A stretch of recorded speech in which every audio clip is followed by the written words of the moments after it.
तो प्यारे बच्चों, आज हम डिस्कस करेंगे class 10th subject social science का एनुअल प्रैक्टिस पेपर जो DOE की तरफ से प्रोवाइड किया गया लेटेस्ट, उसके सॉल्यूशन को। इससे पहले मैथ का section A, section B, section C plus science का section A, section B upload है। अगर आपने नहीं देखा तो कमेंट में लिंक पेस्ट ओपन करके देख सकते हो। ठीक है, तो स्टार्ट करते हैं क्वेश्चन को।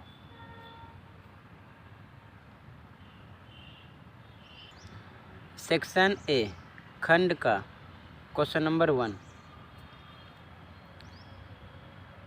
868 ईस्वी में छपी जापान की सबसे पुरानी पुस्तक थी। कौन सी थी? बाइबिल, डायमंड सूत्र, 95 थीसिस या फिर सीलिंग सीरीज। तो यहाँ पर आपका बी ऑप्शन राइट है। ठीक है, डायमंड सूत्र।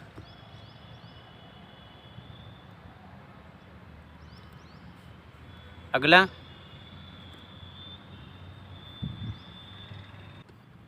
किसके नेतृत्व में नए जर्मन साम्राज्य की घोषणा की गई? ऑस्ट्रिया, प्रसा, डेनमार्क या फिर फ्रांस। तो राइट आंसर है आपका बी, प्रसा। आगे क्वेश्चन 3, निम्नलिखित में से कोयले की सर्वोत्तम किस्म कौन सी है? लिंगानाइट, विटुमिनस, एंथ्रेसाइट, पीट। तो राइट आंसर है सी, एंथ्रेसाइट। अगला, दी गई विशेषताओं के आधार पर मृदा की पहचान कीजिए, यानी मिट्टी की पहचान कीजिए। विशेषताएं नंबर 1, मृदाओं का रंग लाल और भूरा होगा। दूसरा, आमतौर पर रेतीली और लवणीय होंगी। तीसरा, ह्यूमस और नमी की कम मात्रा होगी। तो ऐसी कौन सी मिट्टी है? काली है, लेटराइट है, मरुस्थली है या फिर वन मृदा है। तो राइट आंसर है आपका सी, मरुस्थली मृदा। ठीक है,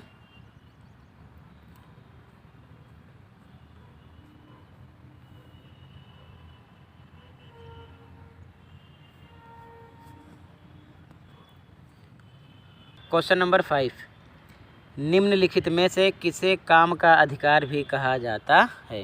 पहला, महात्मा गांधी राष्ट्रीय ग्रामीण रोजगार गारंटी अधिनियम 2005 को, या फिर अन्त्योदय अन्न योजना, या फिर राष्ट्रीय खाद्य सुरक्षा अधिनियम 2013 को, या फिर अन्नपूर्णा योजना। तो यहाँ पर आपका राइट आंसर है ए। इसमें रोजगार के बारे में बताया गया था, काम का अधिकार इसे कहा जाता है। ठीक है, बाकी तीनों आपके रॉन्ग हैं। अगला 6, दिए गए विकल्पों में से उचित विकल्प चुनकर रिक्त स्थान की पूर्ति कीजिए। जैसे गतिविधियाँ, कृषि, मत्स्यान कौन से क्षेत्र में आता है? प्राथमिक। इसी प्रकार बैंकिंग, व्यापार किस में आएगा? विकल्प प्राथमिक में, द्वितीयक में, तृतीयक में या फिर उपरोक्त में से कोई नहीं। तो राइट आंसर है तृतीयक क्षेत्रक। ठीक है, अगला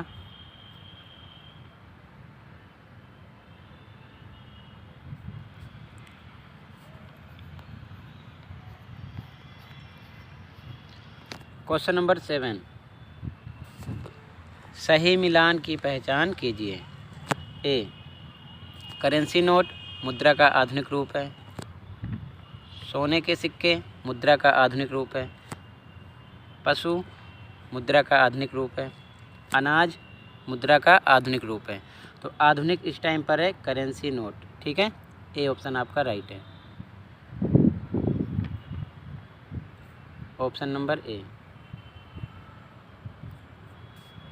अगला क्वेश्चन नंबर 8, निम्नलिखित में से किस देश को बहुसंख्यक के कारण गृह युद्ध का सामना करना पड़ा? श्रीलंका था, भारत, बेल्जियम या फिर फ्रांस। कौन सा ऑप्शन राइट होगा? ए, श्रीलंका को। ठीक है, अगला क्वेश्चन 9, भारतीय संविधान के बारे में इनमें से कौन सा कथन गलत है?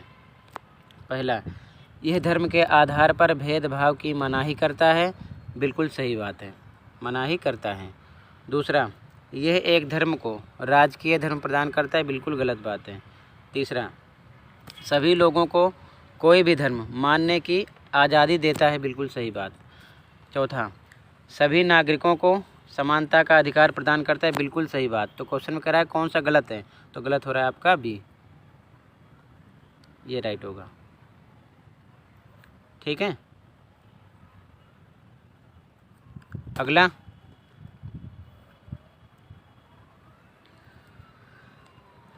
भारतीय संविधान की 8वीं अनुसूची में कितनी भाषाओं को शामिल किया गया है? 24, 30, 32, 22। तो आपका डी ऑप्शन राइट होगा। ठीक है, 22।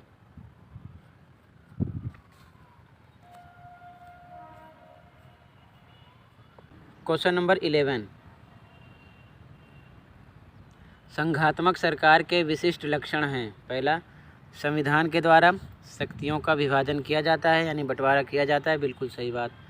दूसरा, विधायिका, कार्यपालिका व न्यायपालिका के मध्य शक्तियों का बंटवारा होता है, बिल्कुल सही बात। सरकार के 3 अंग हैं, कार्यपालिका, न्यायपालिका, विधायिका, उनके अलग अलग काम होते हैं। अगला, कर के स्रोतों को सरकार के विभिन्न स्तरों के मध्य बांटा जाता है, जिसके माध्यम से आर्थिक स्वतंत्रता को सुनिश्चित किया जाता है, बिल्कुल सही बात है। ठीक है, तो यहाँ पर आपको ऑप्शन लगाना है उपरोक्त सभी। ठीक है, अगला,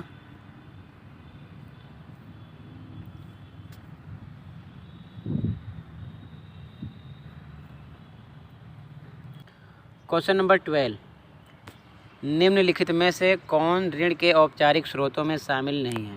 पहला, व्यावसायिक बैंक, ये शामिल है। दूसरा, सहकारी समितियां, ये भी शामिल है। तीसरा, ग्रामीण बैंक, ये भी शामिल है। साहूकार, ये शामिल नहीं है। तो आपका कौन सा ऑप्शन राइट हो गया? डी। ठीक है, अगला, question number 13,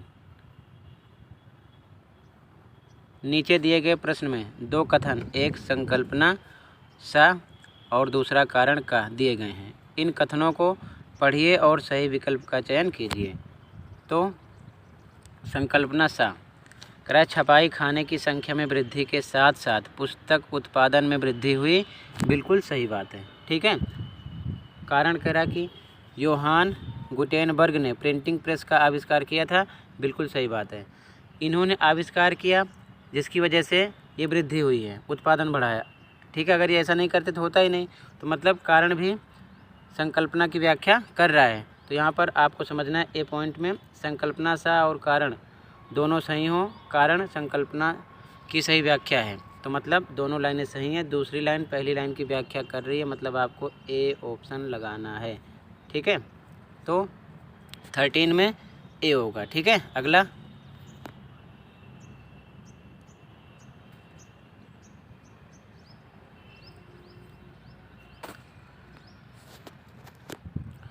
question number 14 same 13 के जैसा।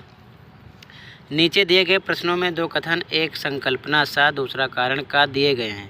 इन कथनों को पढ़िए और सही विकल्प का चयन कीजिए। सा, जवाहरलाल नेहरू ने बांधों को आधुनिक भारत का मंदिर कहा था, बिल्कुल सही बात, कहा था। का, बहुउद्देशीय नदी घाटी परियोजनाएं देश को विकास और समृद्धि के रास्ते पर ले जाती हैं, बिल्कुल सही बात है। ठीक है, और बांधों का निर्माण करते हुए ये जो बहुउद्देशीय नदी घाटी परियोजनाएं हैं, इसी विषय में कहा था जवाहरलाल नेहरू ने, क्योंकि इसका उद्देश्य अलग अलग क्षेत्रों में होता है, देश की उन्नति के लिए, देश के विकास के लिए। तो मतलब कि दोनों लाइनें सही हैं। दूसरी लाइन पहली लाइन की व्याख्या कर रही है, तो हम लगाएंगे ए ऑप्शन। ठीक है, इसमें भी।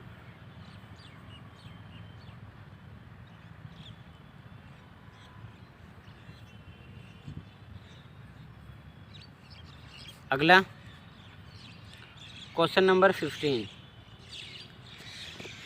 नीचे दिए गए प्रश्न में 2 कथन, एक संकल्पना सेम 13, 14 के जैसे हैं। सा देखो, कह रहा है कि परिवहन, भंडारण, संचार आदि तृतीयक गतिविधियों के उदाहरण हैं, बिल्कुल सही बात है। ठीक है, ये तीसरे क्षेत्र के उदाहरण हैं। का, ये गतिविधियाँ वस्तुओं के उत्पादन के बजाय सेवाओं का सृजन करती हैं। मतलब कि जैसे परिवहन है तो ये उत्पादन थोड़ी कर रहा है, ये सेवाएं दे रहा है ना, सेवाओं का सृजन कर रहा है। तो यहाँ पर क्या है कि ये भी सेम, दोनों लाइनें सही हो रही हैं और दूसरी लाइन पहली लाइन की व्याख्या कर रही है। तो मतलब यहाँ पर भी आपका ए ऑप्शन होगा। ठीक है।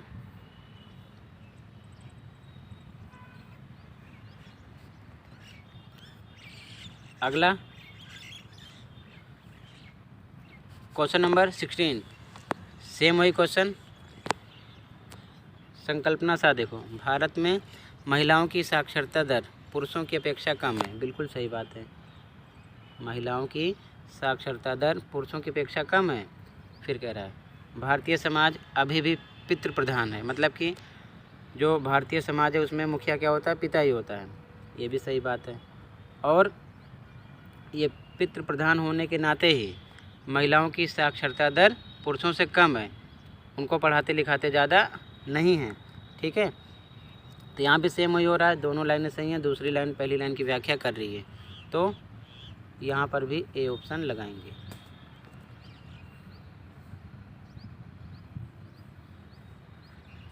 ठीक है। साक्षरता दर कम होने का रीज़न यही है, पितृ प्रधान होना। आगे क्वेश्चन नंबर 17, निम्नलिखित में से कौन सी भारतीय बहुराष्ट्रीय कंपनी है?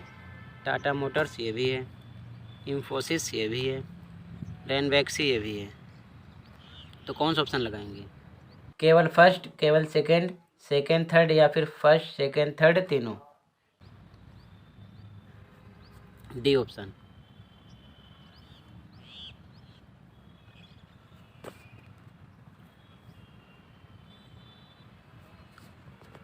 अगला क्वेश्चन नंबर 18, निम्नलिखित में से कौन सा राजनैतिक दल का कार्य है? सरकार बनाना ये भी है, चुनाव लड़ना ये भी है, जनमत निर्माण करना ये भी है। तो ऑप्शन लगाएंगे उपरोक्त सभी। डी ऑप्शन राइट होगा। ठीक है।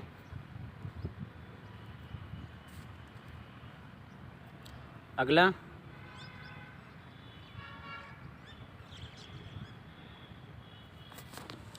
क्वेश्चन नंबर 19, निर्वाचित संस्थाओं में महिलाओं के लिए कानूनी रूप से एक उचित हिस्सा देने का तरीका क्या हो सकता है? मतलब ऐसा कौन सा तरीका है जिसमें महिलाओं को भी हम उचित रूप से हिस्सा दें? पहला, उन्हें निर्वाचित संस्थाओं में मनोनीत कर दिया जाए, इससे नहीं होगा। दूसरा, निर्वाचित संस्थाओं में उनका प्रवेश प्रतिबंधित कर दिया जाए, इससे तो और नहीं होगा प्रतिबंध लगाने पर। सी, निर्वाचित संस्थाओं में जाने के लिए उनको प्रशिक्षण दिया जाए, इससे भी नहीं होगा, शिक्षा देने से कुछ नहीं होगा। ठीक है। डी, निर्वाचित संस्थाओं में एक निश्चित प्रतिशत पद महिलाओं के लिए आरक्षित कर दिया जाए, ये बिल्कुल सही बात है। उनके लिए जब पद ही आरक्षित कर दिया जाएगा तो कोई ना कोई तो उस पद पर विराजमान होगा ही। डी ऑप्शन आ जाएगी इसका। ठीक है। ठीक है, यही कानूनी रूप से हिस्सा देने का एक तरीका होगा। अगला 20, क्वेश्चन नंबर 20, लोकतंत्र के मूल्यांकन के संदर्भ में निम्न में से क्या लोकतांत्रिक व्यवस्थाओं के अनुरूप नहीं है? पहला ऑप्शन, स्वतंत्र और निष्पक्ष चुनाव, तो ये अनुरूप है। दूसरा, व्यक्ति की गरिमा, ये भी अनुरूप है। तीसरा, बहुसंख्यकों का शासन, ये बिल्कुल अनुरूप नहीं है। चौथा, कानून के समक्ष समानता, ये भी अनुरूप है। तो मतलब क्वेश्चन में कह रहा है कि क्या अनुरूप नहीं है, तो कौन सा ऑप्शन हो रहा है? सी। सी ऑप्शन राइट होगा, बहुसंख्यकों का शासन। ठीक है। तो टोटल सेक्शन ए कंप्लीट हुआ। सेक्शन बी अगली वीडियो में डिस्कस करूँगा। तब तक कमेंट में लिंक पेस्ट है, ओपन करके साइंस प्लस मैथ का सॉल्यूशन देख सकते हो। सेक्शन ए, सेक्शन बी और मैथ में सी भी अपलोड है। साथ में प्री बोर्ड पेपर की भी प्रैक्टिस कर सकते हो, मॉर्निंग प्लस इवनिंग शिफ्ट, दोनों मीडियम में आंसर अपलोड है। ऑप्शनल आंसर मिड टर्म का भी अपलोड है। पेपर में फुल सिलेबस आ रहा है, तो कमेंट चेक करके आप तैयारी कर सकते हो ऑल सब्जेक्ट। मिलते हैं अगली वीडियो में। Thank you for watching this video and take care.